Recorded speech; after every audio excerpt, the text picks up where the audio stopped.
या देवी सर्वभूतेषु मा महागौरी रूपेण संस्थिता। नमस्तस्ते नमस्तस्ते नमस्तस्ते नमो नमः। जी शुभ्र ऋषभावर आरूढ आहे, जी शुभ्र वस्त्रांनी अत्यंत पवित्र आहे, ती देवी महागौरी, जिची ह्या नवरात्रीच्या 8व्या दिवशी म्हणजेच महाअष्टमीला पूजा केली जाणार आहे।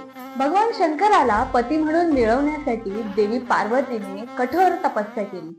त्या कठोर तपस्येमुळे त्यांचा रंग हा काळ्या स्वरूपात पडला। भगवान शंकराने त्यांच्यावर प्रसन्न होऊन गंगा नदीच्या जलाने त्यांच्यावर अभिषेक केला। त्यानंतर त्यांचा रंग अत्यंत तेजस्वी आणि गोऱ्या स्वरूपात झाला, त्यामुळे त्यांना महागौरी असे नाव पडले। महागौरी नंदीवर विराजमान असून त्या कैलास पर्वतावर निवास करतात। काही कथांमध्ये असे सांगितले आहे की कठोर तपस्या करताना देवी पार्वती जवळ एक भुकेला सिंहही येऊन बसला होता।